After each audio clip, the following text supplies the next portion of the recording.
40 years.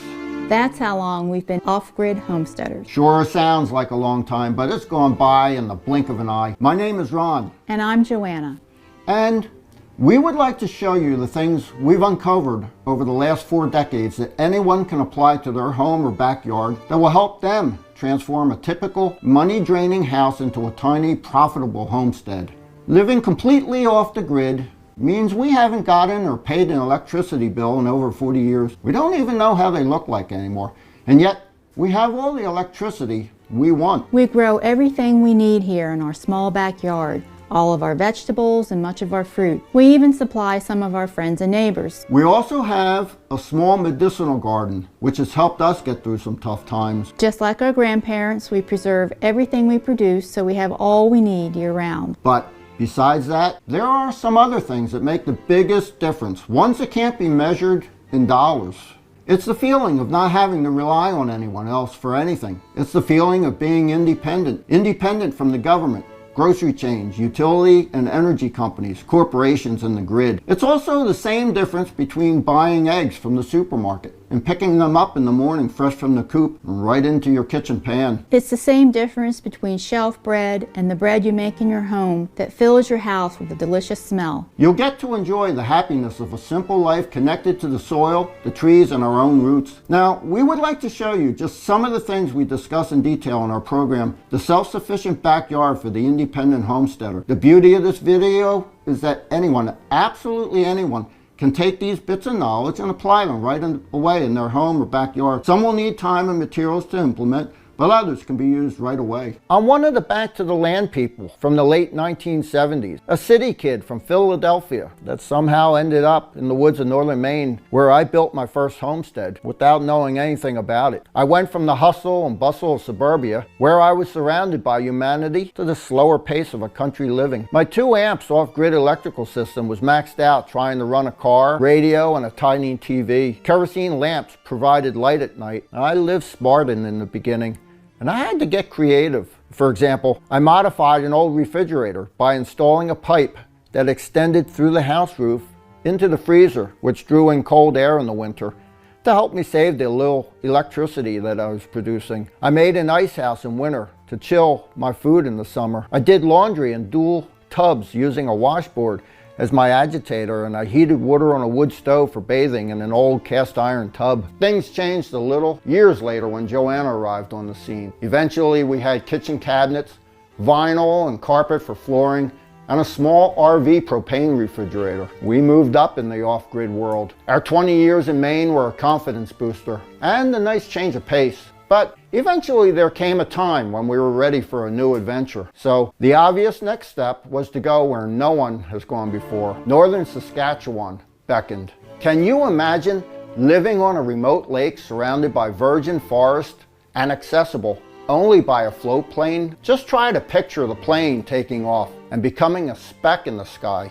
We did that. Living 64 miles from the closest human being with no roads in sight sure gives new meaning to relying on oneself. We became modern pioneers, much like those that traveled by wagon trains heading to the western United States and Canada to clear and settle on new land. What an honor and privilege it was to call the wilderness home for 17 years. When we lived there, we wouldn't see another human for 6 months at a time.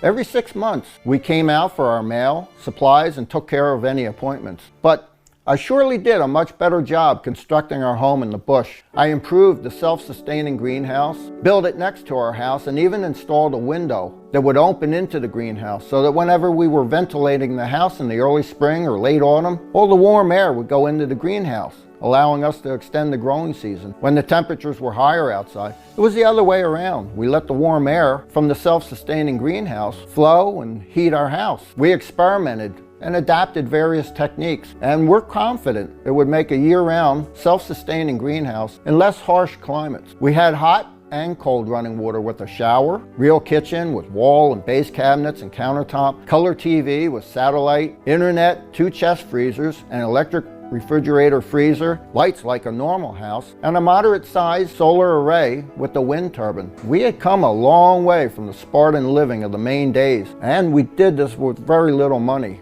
Our Saskatchewan homestead was great, but it was too big for the two of us growing older. 2 years ago, we started our third and final homestead before we hit the checkout counter. Here in Nova Scotia is where we'll make our last stand, and here is where we want to enjoy our golden years and produce everything we need. Unlike our second home, here we decided to downsize everything. Took everything we learned during the last couple of decades, and we designed this place with one thing in mind, to make a self-sustaining but low-maintenance homestead that doesn't need much work or expense. As you can see, I'm in my 60s, so here we build our backyard and our plots in an ingenious way so that we don't have to bend or work a lot. We built this place on a small opening in the forest that doesn't require more than an hour or two of work per day. In fact, chances are that you are living on a bigger plot right now. In our program, The Self-Sufficient Backyard for the Independent Homesteader, you will find many low-maintenance sources of income you can take advantage of just by putting parts of your property to good use. Now, this is just a tiny bit